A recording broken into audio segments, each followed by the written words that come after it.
Assalamualaikum warahmatullahi wabarakatuh. Salam guru penggerak, tergerak, bergerak, menggerakkan. Ruang kolaborasi modul 1.4 Budaya Positif. Analisis studi kasus berdasarkan posisi kontrol guru, segitiga restitusi, dan nilai-nilai kebajikan. Kami dari kelompok 2 dengan anggota 1 Bapak Triyono dari SMKN Pringkuku, 2 Bapak Eron Susilo dari SDN 1 Punung, dan saya sendiri Ibu Naning Nuryantini dari SDN 1 Piton, dengan fasilitator Bapak Ali Tamami dan pengajar praktek yang pertama Ibu Rumiati dan yang kedua Bapak Edi Haryanto. Tujuan diskusi kita kali ini adalah yang pertama, menganalisis kasus-kasus yang disediakan berdasarkan konsep-konsep inti dalam modul budaya positif bersama CKP lain dalam komunitas praktisi. Yang kedua, mempresentasikan hasil analisis studi kasus berdasarkan konsep-konsep inti dalam modul budaya positif. Mari kita ingat kembali materi di modul 1.4. Yang pertama tentang 5 posisi kontrol, yang kedua tentang segitiga restitusi, dan yang ketiga tentang nilai-nilai kebajikan. 5 posisi kontrol. 1. Penghukum. 2. Pembuat orang merasa bersalah. 3. Teman. Keempat, monitor atau pemantau, dan yang kelima, manajer. Sedangkan segitiga restitusi yaitu 1. Menstabilkan identitas, yang kedua validasi tindakan yang salah, dan yang ketiga menanyakan keyakinan. Untuk nilai-nilai kebajikan, kami hanya mengambil 5 contoh. Yang pertama adalah disiplin, kedua percaya diri, yang ketiga toleransi, yang keempat keadilan, dan yang kelima adalah tanggung jawab. Tugas kelompok kami adalah studi kasus 2. Sabrina hari itu bangun terlambat dan terburu-buru sampai di sekolah. Dia pun akhirnya sampai di gerbang sekolah, tapi baru menyadari kalau tidak menggunakan sepatu hitam seperti tertera di peraturan sekolah. Di depan pintu kelas, Bapak Lukman memperhatikan sepatu Sabrina yang berwarna coklat. Sabrina berusaha menjelaskan bahwa dia terburu-buru dan salah mengenakan sepatu. Pak Lukman menanyakan Sabrina, apa peraturan sekolah tentang seragam warna sepatu? Sabrina menjawab, sudah mengetahui sepatu harus berwarna hitam, namun terburu-buru dan salah mengenakan sepatu. Selain tidak mungkin kembali pulang karena rumahnya jauh sekali. Pak Lukman tetap bersikeras pada peraturan yang berlaku dan mengatakan, ya sudah, kamu sudah melanggar peraturan sekolah, kamu salah. Sudah terlambat, salah pula warna sepatunya.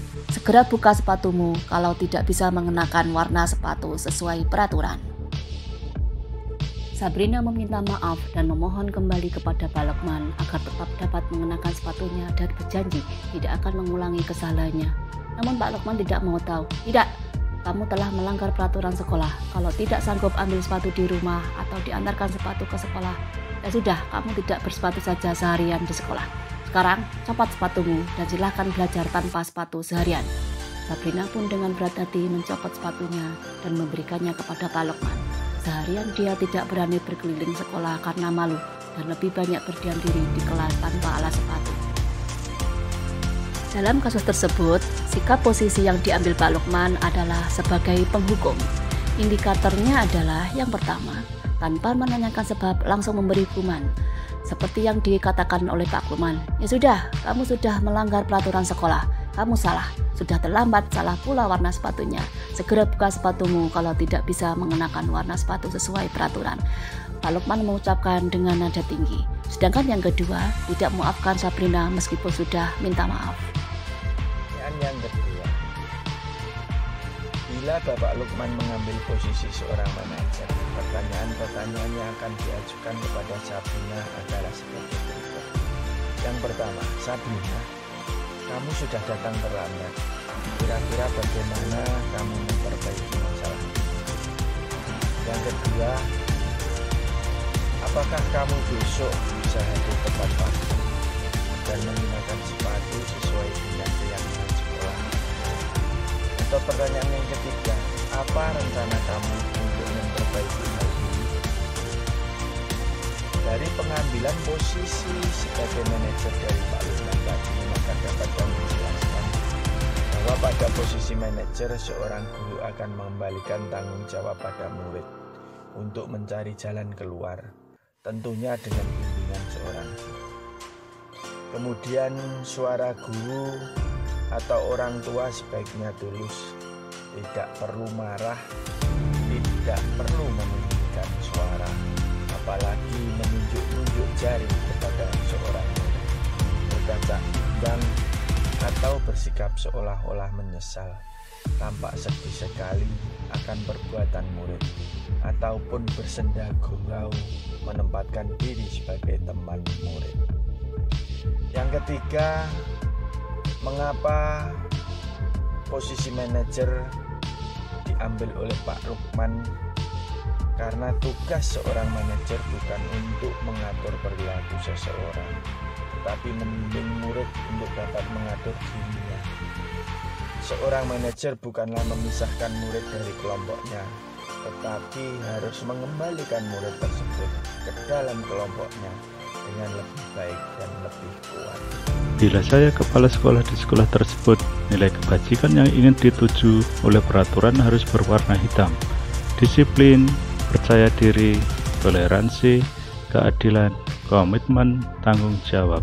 Cara saya menyikapi langkah yang diambil Pak Lukman mengenai kasus tersebut: nomor 1, menanyakan ke Pak Lukman apa yang terjadi dengan kata-kata yang positif dan tidak dengan marah, menstabilkan identitas. Contoh kalimatnya, yang pertama, apa yang terjadi? Bapak berhak melakukan tindakan itu, tetapi alangkah baiknya dengan menggunakan kata-kata positif dan tidak dengan marah. Kedua, saya tahu Bapak tidak mencari siapa yang salah, tetapi ingin mencari solusi dari permasalahan itu. Sikap kedua, memahami tindakan yang telah dilakukan Pak Lukman, validasi tindakan yang salah. Contoh kalimatnya, Pak Lukman punya alasan melakukan hal itu. Pak Lukman boleh mempertahankan sikap itu, tetapi Pak Lukman juga harus menambahkan sikap yang positif. Sikap yang ketiga, memberi saran ke Pak Lukman untuk bersikap sebagai teman kepada murid, menanyakan keyakinan. Contoh kalimatnya, apa nilai-nilai umum yang telah kita sepakati? Sebagai seorang guru, ingin menjadi seorang guru yang seperti apa? Manajer, teman, atau penghukum? Demikian tadi presentasi dari kelompok kami.